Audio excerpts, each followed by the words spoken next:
Good afternoon students. एक बार फिर शारदा सदन ग्रुप ऑफ एजुकेशन चैनल पर आपका हार्दिक अभिनंदन है। कल अपन ने पिछली वीडियो में पढ़ा था, जो टॉपिक चल रहा था अपना भाषा, लिपि और व्याकरण, उसमें हमने व्याकरण पढ़ी थी। अब हम पढ़ने जा रहे हैं भाषा। भाषा क्या है, भाषा का अर्थ क्या होता है, इसका शाब्दिक अर्थ क्या है, परिभाषा क्या है, हमारे जो राजभाषा है वो कौन सी राजभाषा है, हिंदी क्या है और हिंदी में कितनी बोलियां शामिल हैं, कितनी उपभाषाएं हैं, इन सब के विषय में हम आज स्टडी करेंगे, पढ़ेंगे। तो सबसे पहले हम देखते हैं भाषा। भाषा जो शब्द है उसमें मूल धातु जो है, मूल धातु, ध्यान रखना धातु संस्कृत में है और हिंदी में वह क्रिया बन जाती है, यानी क्रिया का मूल रूप धातु है। तो इसमें संस्कृत धातु है, वो धातु कौन सी है, भाष। कौन सी धातु है, भाष, जिसका अर्थ होता है बोलना। इसमें दो शब्द मिलकर ये बने हैं, एक तो भाष धातु है और टाप इसमें प्रत्यय है। कौन सा प्रत्यय है, टाप। टाप में ट और प का लोप हो जाता है, आभाग शेष रहता है, जो धातु के साथ जुड़कर भाषा शब्द का निर्माण करता है। इस प्रकार से यदि हम देखें तो भाषा का जो अर्थ होता है वो अर्थ होता है बोलना, यानी इसका शाब्दिक अर्थ क्या होगा, बोलना। भाषा का शाब्दिक अर्थ होता है बोलना। ठीक है, अब बात करते हैं कि भाषा है क्या। भाषा वह साधन है जिसके द्वारा हम अपने विचारों को व्यक्त कर सकते हैं। हमारे मन में अनेक विचार जागृत होते हैं, अनेक संवेग जागृत होते हैं, अनेक भाव जागृत होते हैं, किसी वस्तु को देखकर या दृश्य को देखकर या किसी संवेदनशील स्थिति को देखकर, पढ़कर, सुनकर हमारे मन में जो भाव जागृत होते हैं, उन भावों को हम दूसरों तक कैसे प्रकट करें, उसके लिए हमें आवश्यकता होती है। और जो उस भाव को प्रकट करने का जो माध्यम होता है, वो माध्यम क्या कहलाती है, भाषा कहलाती है। क्या कहलाती है भाई, भाषा कहलाती है। समझ में आ रहा है ना, भाषा। भाषा किसे कहते हैं, भाषा का क्या अर्थ है, सामान्य रूप से हम देखें तो भाषा वह साधन है जिसके द्वारा हम अपने विचारों को व्यक्त कर सकते हैं और इसके लिए हम वाचिक ध्वनियों का प्रयोग कर सकते हैं। वाचिक ध्वनियों का, किसका प्रयोग कर सकते हैं, वाचिक ध्वनियों का, यानी मुख विवर से जो ध्वनियां निकल रही हैं, जिसका वाचन हो रहा है, उनका प्रयोग हम कर सकते हैं। वो क्या कहलाती है, भाषा कहलाती है। दो व्यक्ति आपस में बैठे हुए हैं, दोनों के विचार एक दूसरे को आदान प्रदान करने हैं, मेरे मन में जो भाव जागृत हुए वो आप तक मैं संप्रेषित करना चाहता हूं, तो किसके माध्यम से करूंगा, मैं भाषा के माध्यम से करूंगा। तो भाषा क्या है, भाषा विचारों के अभिव्यक्ति का माध्यम है। समझ में आया आपको, भाषा किसे कहेंगे, भाषा विचारों के अभिव्यक्ति का माध्यम है। आइए दूसरा देखते हैं।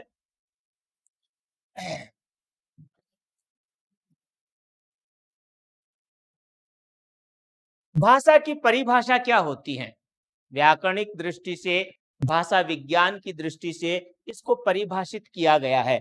तो आइए देखते हैं भाषा की परिभाषा क्या होती है। पहली परिभाषा यहां बताइए, भाषा यादृच्छिक वाचिक ध्वनि संकेतों की। देखो यहां पर शब्द आ रहे हैं यादृच्छिक, दूसरा है ध्वनि संकेत, कि वह पद्धति है, पद्धति जिसके द्वारा मानव परंपरा विचारों का आदान प्रदान करता है, आदान प्रदान करता है। तो पहले हमें यह जान लेना जरूरी है कि यादृच्छिक, यादृच्छिक का मतलब होता है जैसी मन में इच्छा है वैसे ही, मन में जो इच्छा है उस मन की इच्छा के अनुकूल वाचिक, वाचन युक्त ध्वनि संकेतों, ध्वनि संकेत, क्योंकि भाषा है वह ध्वनि संकेतों के माध्यम से ही प्रकट होती है। तो ध्वनि संकेतों की वह पद्धति है, पद्धति मतलब होता है सिद्धांत, वह सिद्धांत है, वह ढंग है, वह तरीका है जिसके द्वारा मानव, कौन, मानव, जिसके द्वारा मानव या लोग परंपरा, अपनी परंपरा के अनुकूल विचारों का आदान प्रदान करता है। अपनी परंपरा, अपने मन के भाव जो है अपनी परंपरा के अनुकूल विचारों को क्या करता है, आदान प्रदान करता है, उसे हम क्या कहते हैं, भाषा। दूसरी, प्लेटो ने भी इसे स्पष्ट करने का प्रयास किया है। किसने किया है भाई, प्लेटो ने इसको स्पष्ट करने का प्रयास किया है और कहा है कि विचार आत्मा की मूक अध्वन्यात्मक बातचीत है। अब देखो, विचार तो क्या होता है, विचार तो मूक अध्वन्यात्मक, जिसकी कोई ध्वनि उत्पन्न नहीं होती है, जिसकी कोई ध्वनि उत्पन्न नहीं होती है उसे कहते हैं अध्वन्यात्मक बातचीत। अपन मारवाड़ी में कई बार सुना भी होगा, आप घर परिवार में रहते हैं तो आपने ये भी विचार किया होगा और सुना भी होगा अपने माता पिता बड़े बुजुर्गों से कि क्यों भैया मन में बात ही कर रहे हो, के बाहर ने भी आबाद है, मन में बात कर रहे हो, यानी ये बात कही जा रही है कि मन में बात कर रहा है। मन में बात करने से यही अभिप्राय है कि वो मुख से बाहर नहीं निकल रही है, उसमें कोई ध्वनि नहीं निकल रही है, वो है विचार। और विचारों की अपेक्षा भाषा किसे कहा है, और वही शब्द जब ध्वन्यात्मक होकर, जो मन में बातचीत चल रही है वही शब्द ध्वन्यात्मक होकर, ध्वनि युक्त बनकर प्रकट होते हैं तो उसे हम क्या कहते हैं, भाषा कहते हैं। तो उसे क्या कहा जाएगा, भाषा कहा जाएगा। इसी प्रकार से यदि सामान्य रूप से हम परिभाषा इसकी देखते हैं तो सामान्य रूप से परिभाषा क्या है, विचारों के आदान प्रदान का माध्यम भाषा कहलाती है। व्यक्ति एक दूसरे तक अपने विचारों का संप्रेषण करने के लिए जिसका प्रयोग करता है, जिस माध्यम का प्रयोग करता है, उस माध्यम को हम क्या कहते हैं, भाषा कहते हैं। समझ में आया होगा आपको परिभाषा से क्या अभिप्राय है, यानी इसका अर्थ पूरी रूप से स्पष्ट किया गया है। नेक्स्ट देखते हैं हम, नेक्स्ट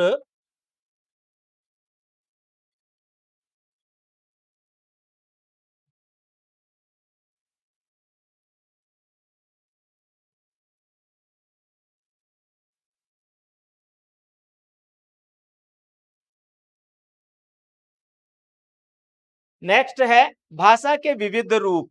भाषा के विविध रूप कौन कौन से होते हैं, यानी कई प्रकार से भाषा के विविध रूप माने गए हैं।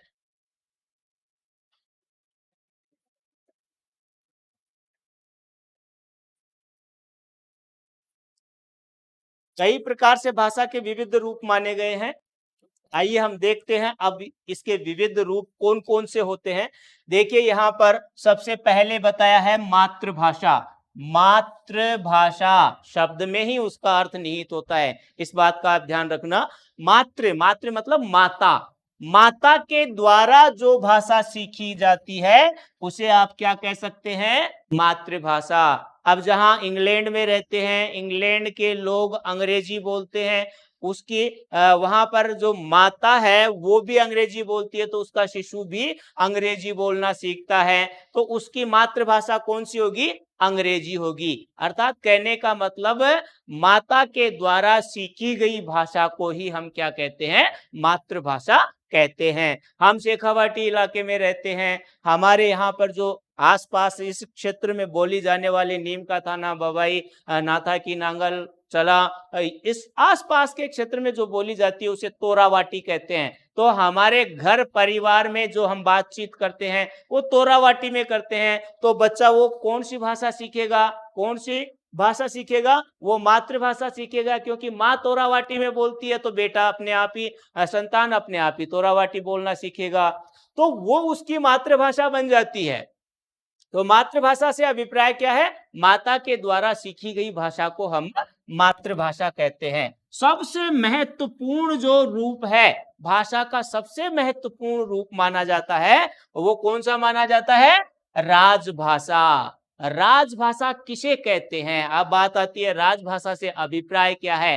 राज, राज मतलब राजकाज, राज कार्य में जिस भाषा का, राजकीय कार्यों में जिस भाषा का प्रयोग किया जाता है या कार्यों में प्रयुक्त होती है, उसे हम क्या कहते हैं? राजभाषा कहते हैं। उसे हम क्या कहेंगे? राजभाषा कहेंगे। किसे? जो राज कार्यों में प्रयोग की जाती है, राजकाज में जिसका प्रयोग किया जाता है उसे राजभाषा कहते हैं। ये ध्यान देना। देखिए, अब हमारे हिंदी भाषा है, हमारे राज कार्य की भाषा क्या है? हिंदी है। हिंदी को राजभाषा कब दर्जा दिया गया? तो भारतीय संविधान की धारा 343(1) में।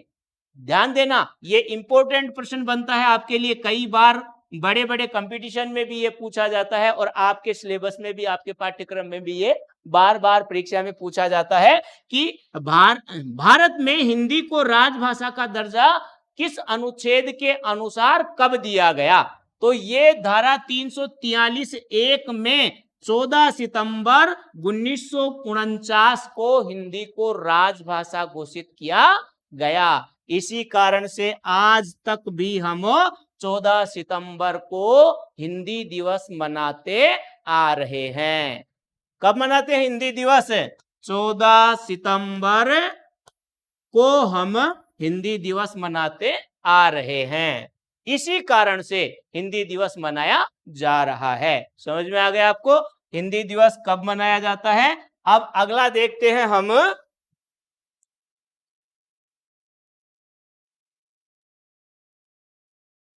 आगे देखिए, तीसरा रूप आता है राष्ट्रभाषा। राष्ट्रभाषा, कोई भी देश होता है उसकी अपनी एक राष्ट्रभाषा होती है, क्योंकि बहुतायत लोग जो हैं उस देश के नागरिक जो हैं, उस राष्ट्र के नागरिक जो हैं, आपस में विचारों की अभिव्यक्ति के लिए, विचार विनिमय के लिए जिस भाषा का प्रयोग करते हैं बहुतायत रूप में।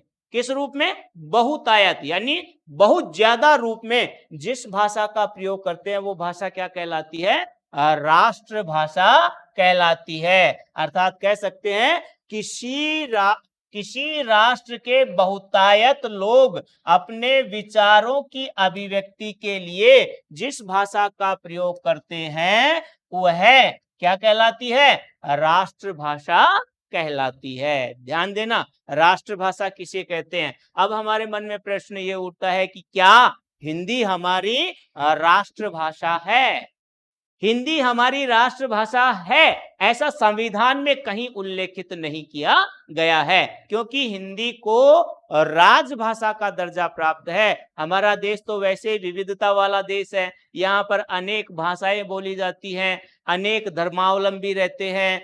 इस कारण से हम किसी एक भाषा को राष्ट्रभाषा का दर्जा नहीं दे सकते हैं। इस कारण से ऐसा तो कह नहीं सकते कि भाई हिंदी हमारी राष्ट्रभाषा नहीं है। तो हमारे देश में भावात्मक रूप से हिंदी को क्या माना गया है? राष्ट्रभाषा माना गया है। किस रूप से? भावात्मक रूप से, यानी संवैधानिक राष्ट्रभाषा नहीं है, लेकिन भावात्मक रूप से ये हमारी राष्ट्रभाषा है। अब बात करते हैं मानक भाषा। मानक भाषा क्या है भाई? मानक भाषा किसे कहते हैं? मानक भाषा का मतलब होता है भाषा का वो शुद्ध रूप या परिनिष्ठित रूप जिसका प्रयोग आम जन करता है। अर्थात जो लेखन कार्य होता है या राज कार्य होता है या फिर अन्य किसी प्रकार का साहित्य लिखा जाता है, तो वह भाषा क्या कहलाती है? मानक भाषा कहलाती है। भाषा की स्थिति तथा सुनिश्चित रूप को मानक या परिनिष्ठित भाषा कहते हैं। मानक या परिनिष्ठित भाषा कहते हैं। अब बात करते हैं मृत भाषा। मृत भाषा, मृत शब्द का अर्थ आप जानते हैं क्या होता है? मरा हुआ। मृत भाषा का क्या मतलब होता है? मरा हुआ। तो यहां पर भी यदि देखें तो जो अब नष्ट हो चुकी भाषा है, क्या हो चुकी है? नष्ट हो चुकी भाषा है, वो मृत भाषा कहलाती है। जो भाषा वर्तमान में प्रचलित नहीं है वह मृत भाषा कहलाती है। जैसे वर्तमान में हम देखें तो अवहट्ट, अवहट्ट भाषा को हम क्या कह सकते हैं? मृत भाषा कह सकते हैं। क्लियर हो गया आपके सामने? ये थे महत्वपूर्ण भाषा के विविध रूप। इसके अतिरिक्त भी बहुत हैं, लेकिन इनमें से आपके परीक्षाओं में प्रश्न पूछे जाते हैं। अगला देखते हैं।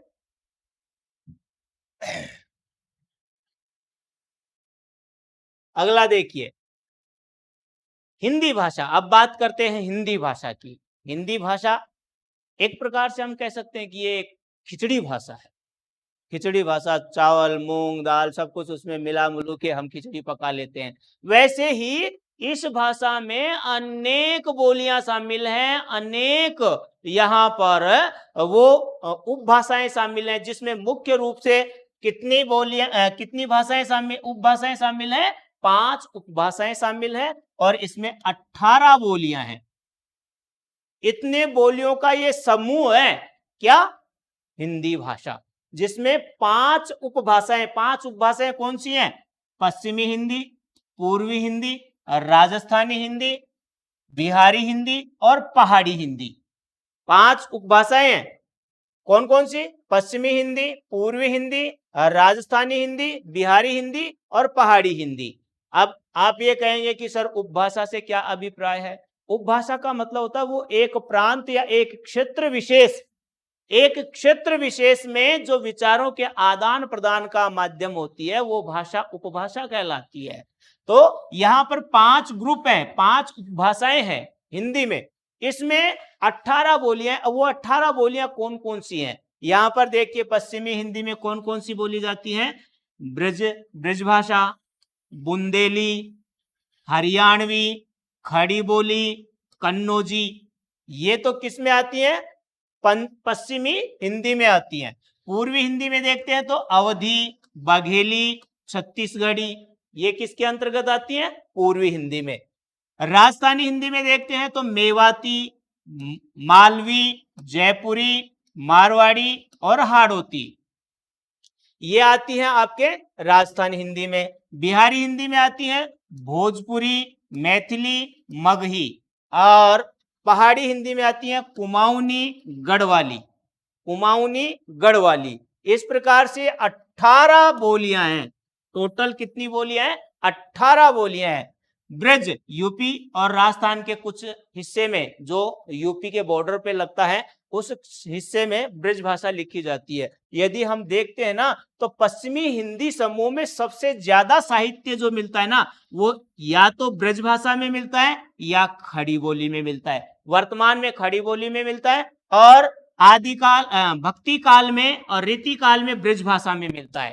किसमें मिलता है? ब्रज भाषा में। सबसे ज्यादा बृहद साहित्य ब्रज भाषा और खड़ी बोली में उपलब्ध होता है। बुंदेलखंड में बोली जाने वाली बुंदेलखंडी, हरियाणा प्रांत में, हरियाणा राज्य में बोली जाती है वो हरियाणवी। खड़ी बोली दिल्ली और उसके आसपास के क्षेत्र में बोली जाने वाली खड़ी बोली है। कन्नौज प्रांत, पूर्व में जो कन्नौज प्रांत था, वहां पर बोली जाने वाली कन्नौजी कहलाती है। पूर्वी हिंदी में बात करते हैं तो अवध प्रांत में जो बोली जाती है, यूपी में पड़ता है। बघेल प्रांत में बोली जाने वाली बघेली, छत्तीसगढ़ में बोली जाने वाली छत्तीसगढ़ी। राजस्थानी हिंदी हमारे राजस्थान में वैसे तो कई बोलियां बोली जाती हैं, लेकिन प्रमुख रूप से जो बोली जाने वाली बोलियां हैं मेवाती यानी अलवर क्षेत्र में बोली जाती है। मालवा क्षेत्र में बोली जाती है। यहाँ थोड़ा सा अशुद्ध लिख दिया है तो इसका करेक्शन करते हैं हम। मालवी जो बोली जाती है मालवा प्रांत में बोली जाती है। मारवाड़ी जोधपुर क्षेत्र में बोली जाने वाली। हाड़ौती कहां बोली जाती है? हाड़ौती प्रांत, कोटा, बूंदी, झालावाड़। जयपुर क्षेत्र में बोली जाने वाली जो बोली है वो जयपुरी बोली कहलाती है, जिसे हम ढूंढाड़ी भी कहते हैं। क्या नाम है? ढूंढाड़ी भी कहा जाता है। इसमें हरियाणवी को बांगरू भी कहा जाता है।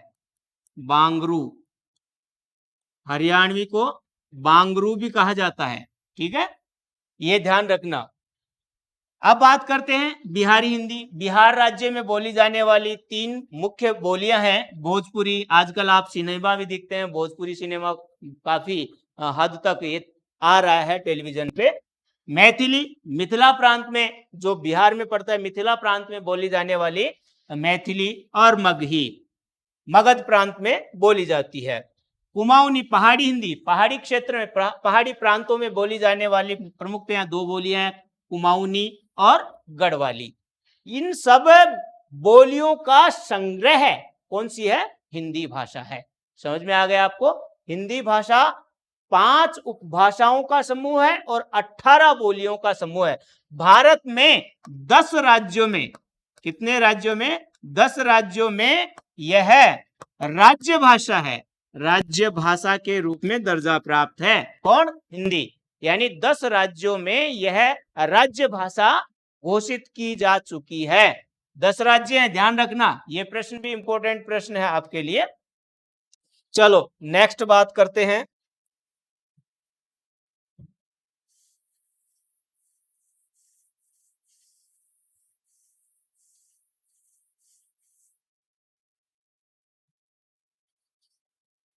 अगला है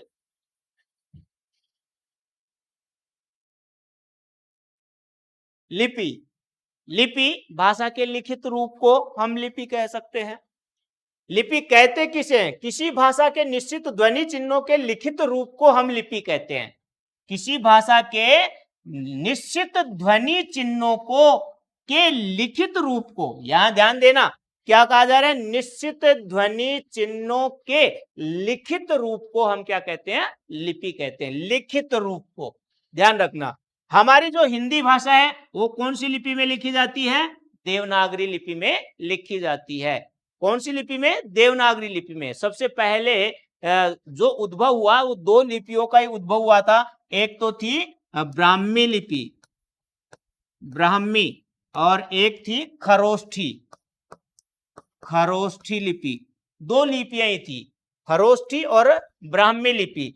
तो हिंदी का जो लिपि है, हिंदी की लिपि है देवनागरी। उस देवनागरी लिपि का उद्भव हुआ था, वो किससे हुआ था? ब्राह्मी लिपि से हुआ था। किससे हुआ था? ब्राह्मी लिपि से हुआ था। देवनागरी लिपि में लिखित हिंदी भाषा के मूल वर्ण 44 है। ध्यान देना, यहां पर क्या दिया है? मूल वर्ण। मूल वर्ण यानी इनके अलावा, इनसे कम और कुछ नहीं, 44 वर्ण होते हैं। लेकिन टोटल वर्ण जोड़े ना, जो संयुक्त अक्षर भी आ गए, अयोगवाह भी आ गए, तो कितने वर्ण बन जाते हैं? 52 वर्ण बन जाते हैं। टोटल कितने बन जाते हैं? 52 वर्ण बन जाते हैं। ये 8 वर्ण इसमें, 6 और 2 8, 8 वर्ण इसमें और जुड़ जाते हैं। ये ध्यान रखना, 52 वर्ण हो जाते हैं समस्त वर्ण। इस प्रकार से ये हमारे स्ट्रक्चर है लिपि का। तो आज हमारा यह टॉपिक कंप्लीट होता है, भाषा, लिपि और व्याकरण। ध्यान रखना, अच्छी तरह से नहीं समझ में आए, बार बार इसे रिपीट करना, इस वीडियो को देखना, और अच्छी ढंग से समझ में आ सकता है। बार बार रिपीट करने से समझ में आ सकता है। वो कहते भी है ना कि करत करत अभ्यास के जड़मत होत सुजान, करत करत अभ्यास के जड़मत होत सुजान, रसरी आवत जात ते सिल पर परत निशान। तो बार बार अभ्यास करने से तो जड़ बुद्धि भी क्या बन जाता है? विद्वान बन सकता है। तो हम तो पहले से ही समझदार हैं, तो एक बार पढ़ेंगे और दोबारा एक बार रिपीट कर लेंगे तो यह हमारा कॉन्सेप्ट क्लियर हो जाएगा। आज के लिए इतना ही, धन्यवाद।